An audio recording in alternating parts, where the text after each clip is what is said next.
Bienvenue à Tech et Houblon, le podcast qui explore la technologie de l'information et notre passion pour la bière. Je suis votre animateur, Luc Dumoulin, et dans cet épisode enregistré au Benz Bar, nous plongeons dans le monde fascinant de la technologie de l'information.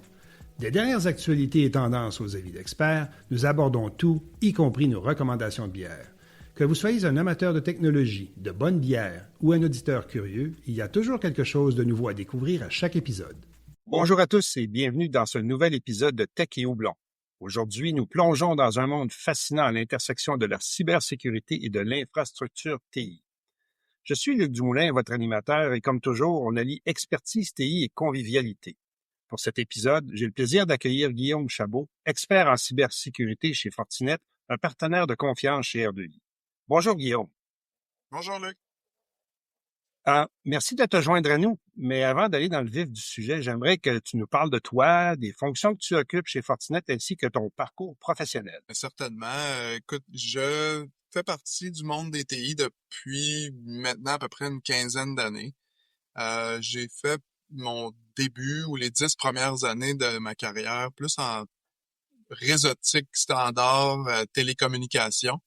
Depuis à peu près 5 ans maintenant, j'œuvre pleinement dans le monde de la cybersécurité. Et il y a beaucoup de choses, là, si on veut, qui se chevauchent entre ces deux mondes-là. Ouais. Mais plus concentré sur la cyber là, depuis à peu près 5 ans maintenant. Intéressant. Quel genre de formation as-tu? J'ai une formation technique en informatique qui, au départ, pouvait s'aligner aussi vers l'électricité, l'électronique. Okay.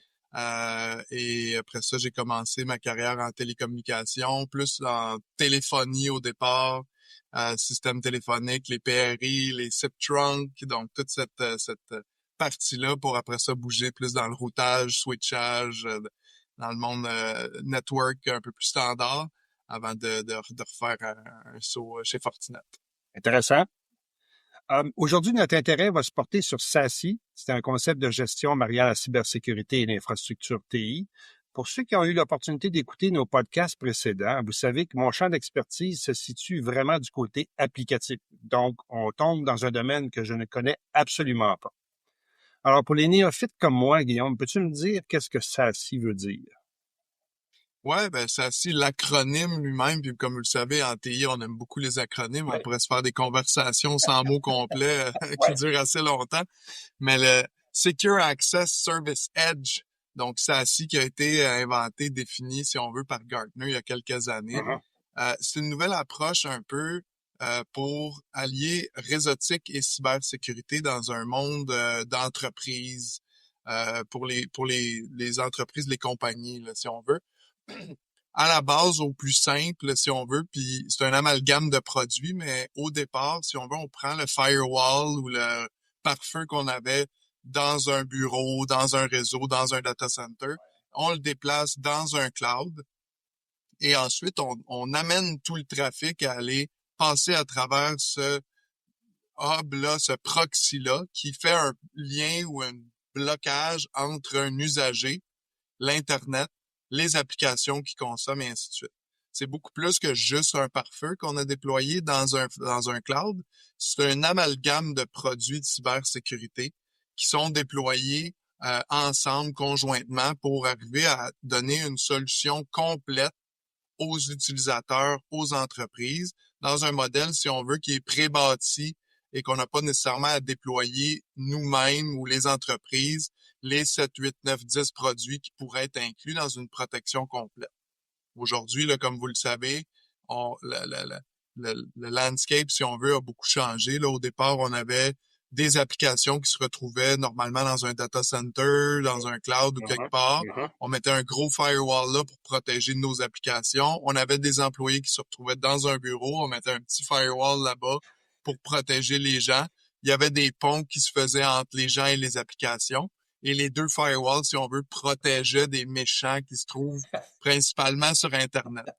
Mais aujourd'hui, évidemment, les gens ne sont plus nécessairement au bureau, en tout cas pas en tout temps.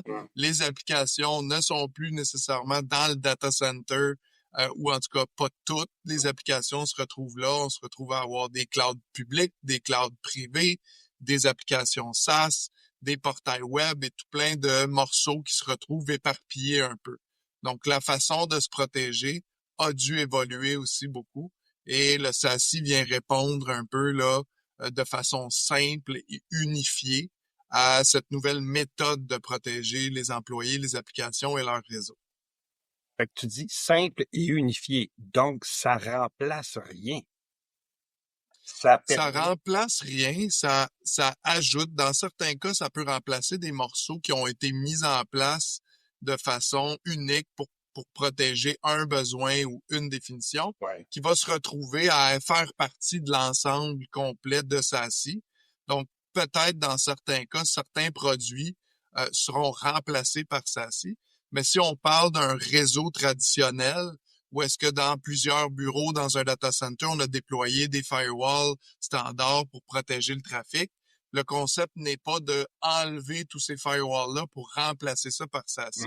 C'est un produit qui est très complémentaire à la réseautique ou à la façon de faire traditionnelle qu'on est habitué de rencontrer ou de déployer aujourd'hui. Donc, si on a un réseau, par exemple SD-WAN, qui va connecter plusieurs bureaux entre eux et donner l'accès à des applications, ben, tout ça reste en place et vient se faire compléter par un ajout SASE par-dessus ça. C'est aussi beaucoup basé sur le concept, le ZTNA, le Zero Trust Network Access, qui finit par être clé et primordial là, dans une approche de TI aujourd'hui. Évidemment, SASE assoit beaucoup de ses fondations sur le concept de Zero Trust. Et pour le vulgariser, là, dans le fond, SASE, c'est comme l'exemple typique d'un portail qui te permet d'avoir accès à plein d'autres choses, mais avec une entrée unique. Exact. C'est-à-dire que tout le trafic qu'une entreprise doit faire, donc un usager de chez lui qui consomme de l'Internet, un usager de chez lui qui consomme une application dans un cloud ou qui consomme une application dans un data center privé ou qui doit échanger des données avec un autre endroit, ben, tout finit par converger par ce cloud-là, SASE, si on veut, et on est capable de offrir des protections qui sont uniformes à tous, que l'employé soit justement chez lui, dans un Starbucks, au bureau, peu importe. Ça change rien au concept et on applique des principes qui sont uniformes à tous, peu importe le concept. OK. Là, juste comme ça, là, le néophyte qui va encore parler, j'ai une image en tête, ça ressemble à un entonnoir. Donc, tout va converger vers un endroit. Comment est-ce qu'on s'assure qu'on va avoir un temps-réponse qui est raisonnable, que ça ne vienne pas rajouter de la lourdeur à tout le processus? Ouais, ça, quand on converge du trafic ou quand on centralise des flots de données, souvent la question de latence est mentionnée. C'est une très bonne question. Donc, il faut quand même comprendre un peu la façon que l'Internet fonctionne pour comprendre que c'est pas un enjeu dans ce cas-ci. Et le SASE, par exemple, Fortinet fait du SASE, évidemment, avec le produit qui s'appelle FortiSASE. Donc, on a été très original sur le nom de celui-là. Mais quand même, ces données-là doivent passer par le SASE et se font protéger par l'entonnoir qui a été mentionné. Ouais.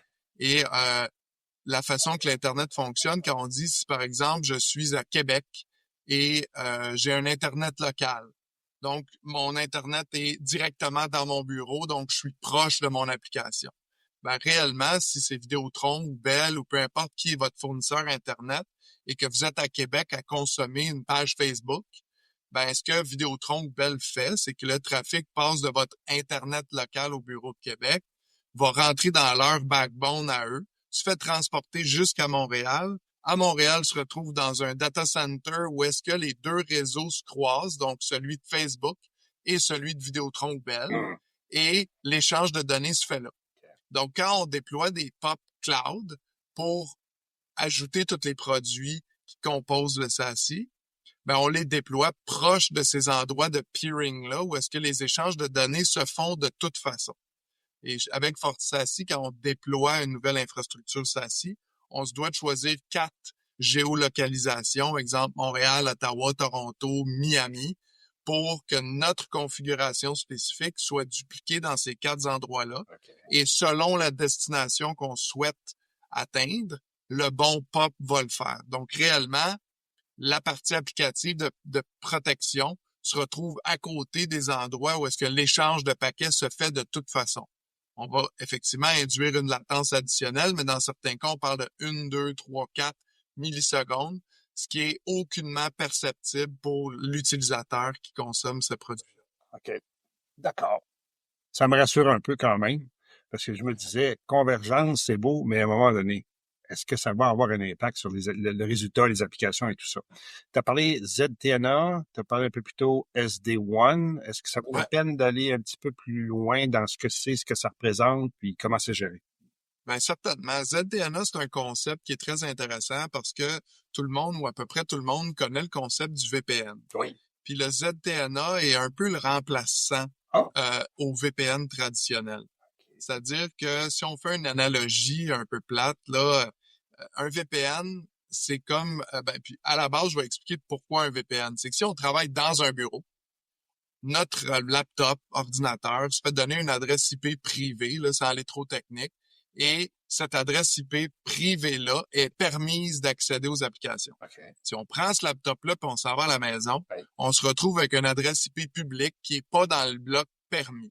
Donc, on se doit monter un tunnel VPN pour simuler un retour au bureau. Okay. Une fois que ce VPN-là est monté, on se refait donner une adresse IP privée dans le groupe d'IP permise pour pouvoir accéder à l'application. Okay. Donc, maintenant, le VPN, l'analogie qu'on préfère, c'est comme aller prendre le métro à Montréal.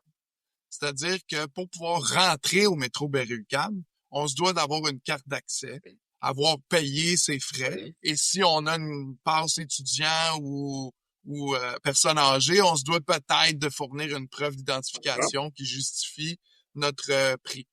Mais une fois que j'ai passé la barrière au métro, je peux descendre à n'importe quel escalier pour aller prendre n'importe quelle ligne de n'importe quelle couleur.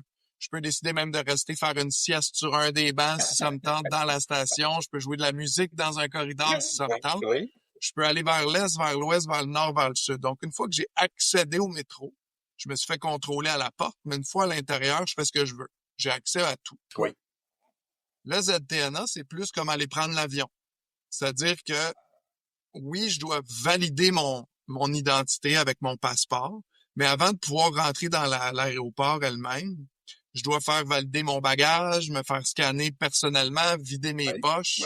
Et une fois que tout ça est conforme aux exigences de l'aéroport, j'ai le droit de rentrer. Mais une fois rentré, je peux pas aller prendre n'importe quel avion. Non, c'est vrai. Je dois prendre seulement l'avion qui m'est assigné sur mon billet. Puis même une fois dans l'avion, je peux seulement aller m'asseoir dans mon siège, pas n'importe quel siège. Fait que si on ramène un peu ça à sortir des analogies puis revenir à la technologie, là, c'est que ce qu'on peut représenter par la fouille de bagages, c'est de valider la posture de sécurité d'un laptop ou d'un outil, une tablette, un téléphone qui est utilisé. Par exemple, on peut valider des conformités. Est-ce que vous avez un antivirus qui est installé? Est-ce que cet antivirus-là roule sur une version qui est pas vulnérable? Est-ce que sur mon laptop, j'ai une application Wireshark, LimeWire, PokerStars qui roule une version qui est reconnue comme étant problématique? Si oui, je donne pas accès. Maintenant, une fois que le poste de sécurité est conforme à nos exigences corporatives qui sont déterminées par l'entreprise elle-même, quelles sont les validations et les critères, mais une fois rendu là, je devrais pas avoir accès à tout le réseau non plus. Selon mon titre, selon mon rôle, je devrais avoir accès seulement à une partie du serveur, juste à une application que je dois, puis même dans cette application-là, seulement les menus qui me sont utiles à exécuter mon travail au quotidien. Donc, c'est là un peu le concept ZTNA, c'est une validation continuelle. Donc, c'est pas une fois quand je te apporte, on fouille mes bagages. On me surveille à toutes les quelques secondes, voir si mon état de sécurité a changé. Par exemple, je suis rentré, mon antivirus était on, mais je l'ai éteint. Je perds immédiatement mon application sur laquelle je suis en train de travailler parce que mon état de sécurité a changé. Et évidemment, on donne un accès extrêmement granulaire aux morceaux utiles à mon travail et non pas à tout le réseau complet. Donc, c'est un peu le concept ZTNA versus VPN traditionnel qui nous permet d'être beaucoup plus strict dans nos validations afin de donner accès à des applications qui sont sensibles. Wow. Merci pour l'analogie. En tout cas, ça l'a rendu hyper clair. Je visitais autant le métro que l'aéroport, puis je me voyais, puis je comprenais où tu voulais en venir. première réflexion suite à ça, ça veut dire que ZTNA, pour le mettre en place, il faut vraiment bien planifier. On peut pas juste arriver et mettre ça en place et dire merci, bonjour, bye, parce qu'il n'y a rien qui va marcher. Il faut définir vraiment le landscape au complet. Ça prend de la planification et ça ne doit pas se faire en 5 minutes. Absolument. C'est pas le genre de transition qu'on fait, on coupe le VPN vendredi soir, lundi matin, tout le monde est sur ZTNA. C'est quelque chose qui se fait un peu progressivement. Chez Fortinet, évidemment, on utilise ZTNA pour toutes les applications, mais lors de notre transition à nous-mêmes, au départ, je devais utiliser mon VPN pour accéder à une dizaine d'applications. Après quelques jours, un groupe d'employés comme nous, les experts sécurité, on avait une ou deux applications qu'on pouvait accéder direct. Donc, on n'a plus à monter de tunnel VPN pour y accéder. Je vais sur Google, j'accède à Salesforce, le concept ZTNA va s'appliquer en dessous pour valider que j'ai le droit, quel menu j'ai le droit, est-ce que mon laptop est selon les conformités requises. Puis, le jour 2, si on veut, j'avais 1, 2, 3 applications, plus besoin de tunnel. 6, 7, 8 que j'ai encore besoin de monter mon VPN. Puis, au fil des jours, semaines, à un certain temps, j'avais plus du tout besoin de mon VPN et toutes mes applications étaient directement accessibles sous le concept ZTNA. Fait qu'effectivement, il y a de la planification à faire et c'est une transition qui se fait sur une certaine période là, pour s'assurer que tout fonctionne au niveau que les utilisateurs et les administrateurs conviennent ensemble. Intéressant. Donc, on parle pas d'un Big Bang ici, on parle vraiment de quelque chose de structuré, mais qui permet de... Ça se fait, mais c'est pas recommandé. Non, je peux voir le chaos que ça peut engendrer. Exact. Bon, les clients ont déjà fait des investissements dans leurs infrastructures, ils ont fait des investissements au niveau de la cybersécurité. Est-ce que tout ce qui est déjà investi par un client peut être récupéré quand on essaie d'opérer dans un concept SASE? Plusieurs produits peuvent être complémentaires, mais comme je le disais au départ, SASE regroupe un amalgame de produits qui viennent quand même combler la majorité des scénarios ou contextes qui pourraient être envisagés. Donc, dans certains cas, il y a des produits qui ne seront plus utiles parce qu'ils vont être remplacés par ce que SASE offre. Évidemment, tout ce qui est un agent pour monter un tunnel VPN va être fourni par l'agent SASE qui va être déployé sur les postes de travail des différents employés, que ce soit un laptop, un desktop, un téléphone ou une tablette. Aussi, on peut comprendre que les contracteurs, qui, eux, n'ont pas nécessairement d'agents déployés, doivent pouvoir, dans certains cas, accéder à des applications de façon temporaire ou aléatoire. Donc, on doit aussi pouvoir couvrir ces cas de figure-là. Et évidemment, il y a de la protection de poste qui est ajoutée avec de l'antivirus sur le poste. Donc, dans certains cas, un antivirus standalone est moins nécessaire. Il y a aussi, évidemment, toute la portion Cloud Access, donc ce qu'on appelle, nous, un CASB, qui va nous permettre de sécuriser l'accès entre un utilisateur et des plateformes SaaS comme Microsoft, comme Salesforce, comme plein d'autres. Donc, si des produits comme ça avaient été déployés, ils vont être remplacés par la composante dans FortiSASE qui crée cette solution-là. Et évidemment, généralement, si on a par exemple, une protection de courriel, tout ça, c'est complémentaire, ça peut rester. Si on a de la protection de poste avancée avec EDR, c'est complémentaire, ça peut rester. Donc, évidemment, il y a plusieurs morceaux, tout ce qui est switching, access point pour le Wi-Fi, tout ça, ça peut rester. Aussi, c'est complémentaire. Tant mieux si c'est tout du stock Fortinet. Mais si c'est pas le cas, ça s'imbrique très bien quand même et c'est possible de le faire comme ça. OK. Autre question qui me vient comme ça, là, puis encore une fois, ça va peut-être démontrer comment j'y connais rien dans ce genre de solution-là. Le trafic qui se promènerait d'un serveur à un autre, par exemple, que ce soit sur des clouds différents ou dans le même cloud, est-ce que c'est impacté ou pas, ou c'est couvert dans la solution? Si les deux applications se retrouvent à l'intérieur d'un même endroit, dans le même cloud, dans le même data center physique ou peu importe, là, on parle de trafic est-ouest. D'où la valeur encore très bonne d'avoir un firewall sur place avec les protections avancées comme des filtres IPS qui vont pouvoir valider l'état du trafic ou la sécurité du trafic en deux endroits qui sont à l'intérieur de la même place. Donc, quand on parle de trafic nord-sud, on parle de trafic d'Internet à un réseau LAN. Quand on parle de Est-Ouest, on parle de LAN à LAN. OK. Si on parle d'un cloud public A vers un cloud privé B, Ouais. ben là, on peut utiliser les deux, par exemple, FortiGate qui pourrait se retrouver là pour établir des connexions privées basées sur le concept de ZTNA, utiliser SASE aussi pour connecter ces endroits-là. Donc, d'une application à l'autre, d'un serveur à l'autre ou d'un utilisateur vers des applications, tout ça est couvert dans le concept de FortiSASE. Bon, on a couvert ZTNA. L'explication était claire. Peux-tu me parler de SD-WAN? Parce que pour moi, ça veut rien dire, mais je suis sûr que ça va parler à quelques-uns de nos auditeurs. Ouais, absolument. Puis SD-WAN est très important dans le concept SASE parce qu'on a encore des acronymes, là. On a la partie cloud avec tous les composants, donc le firewall on cloud, le CASB, le Secure Web Gateway, toutes les technologies ZTNA, ainsi de suite, qui se retrouvent à être gérées par la partie cloud. Cette partie-là se nomme, selon Gartner, le SSE. Et quand on veut faire du SASE, on doit combiner du SSE avec du SD-WAN. Okay. Donc, le SD-WAN est une partie intégrée dans le concept SASE, fait que ça me fait plaisir de pouvoir définir un peu SD-WAN, même si tout le monde a un peu une définition qui peut varier. Je vous offre la mienne, qui est peut-être pas la vérité ultime, mais quand même ma définition. SD-WAN, c'est une façon de diriger du trafic à la base, donc basé sur les performances de liens. Par exemple, on a une boîte qui est capable d'avoir 2, 3 liens de télécom. Peut-être qu'il y a justement Bell, il y a Vidéotron et il y a du LTE ou du satellite. Peu importe, 3, 4 liens de télécom. Donc, la boîte est capable d'analyser les performances entre la boîte et les destinations basées sur chacun des liens. Donc, si encore on veut aller sur Salesforce, on est capable de savoir quelles sont les performances entre la boîte et Salesforce par le lien A, par le lien B, par le lien C ou D. Donc, on garde ces métriques-là.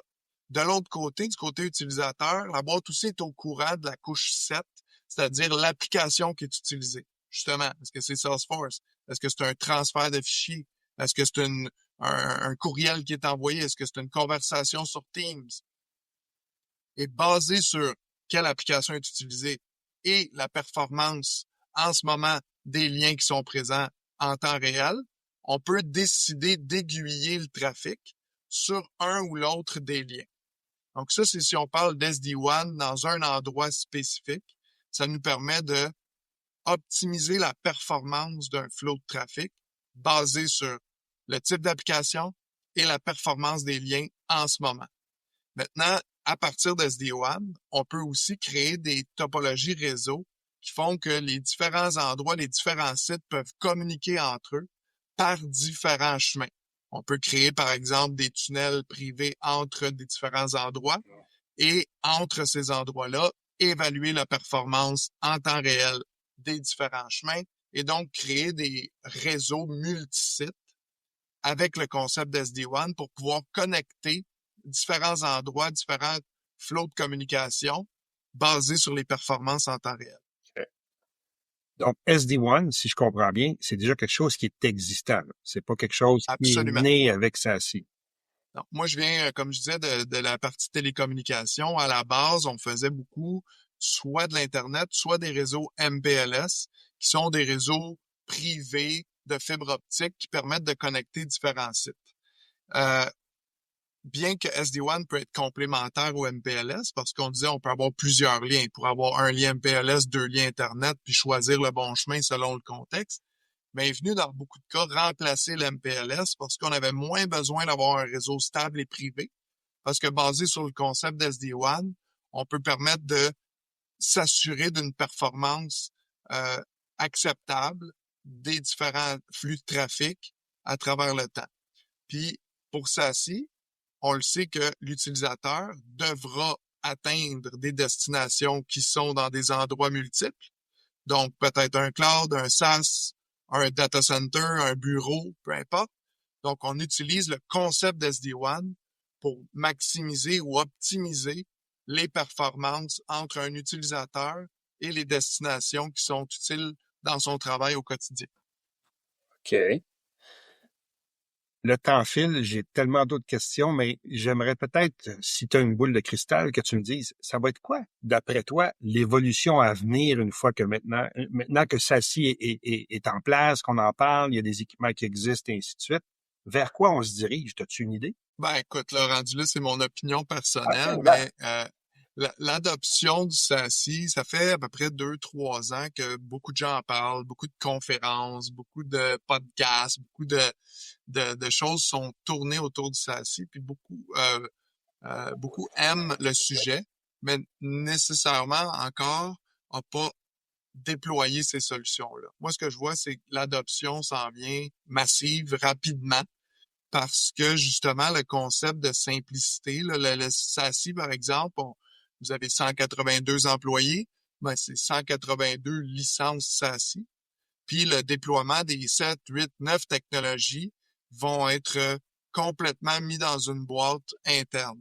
Puis quand on parle de flow de trafic aussi, il y a les adresses IP qui viennent de SASSI. Donc, si un usager chez lui veut aller sur Internet, il va pas aller sur l'Internet chez lui, il va passer par les adresses IP uniques du cloud SASSI.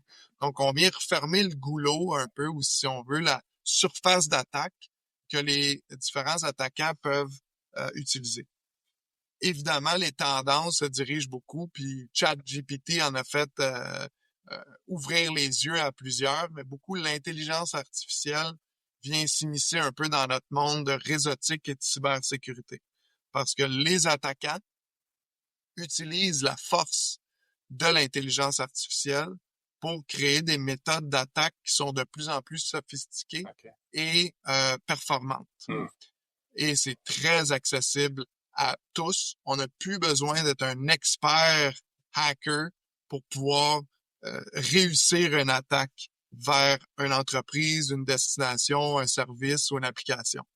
Donc, évidemment, du côté de l'équipe de défense, on se doit aussi d'utiliser beaucoup d'intelligence artificielle pour se protéger contre ça. Bien sûr. Donc, on commence à avoir beaucoup d'apparitions de composantes d'intelligence artificielle directement dans les produits, pas pour remplacer les gens qui utilisent ces produits-là, mais pour les assister, pour les aider, pour complémenter un peu la protection et surtout la rapidité de détection, d'exécution.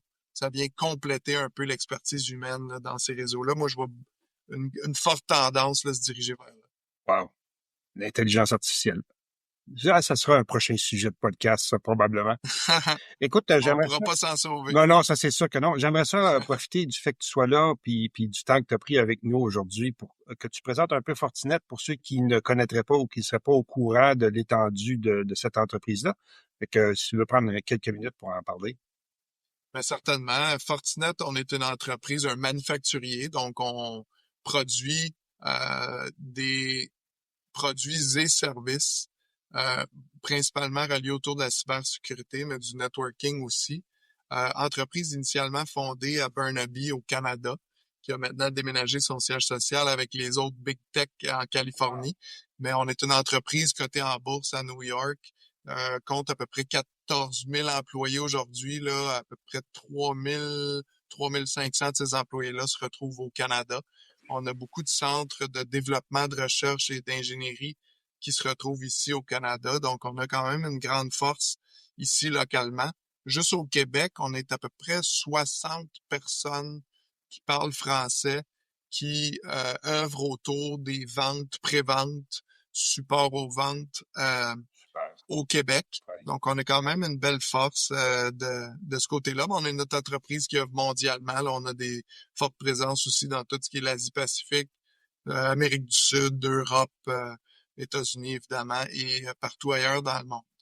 Super. Ben, merci pour ton temps, Guillaume. Merci pour ta participation à cet épisode qu'on va conclure maintenant. À vous, fidèles auditeurs, merci de votre écoute et demeurez à l'affût de nos prochains podcasts. Nous couvrirons d'autres sujets reliés au monde des technologies de l'information. Merci beaucoup.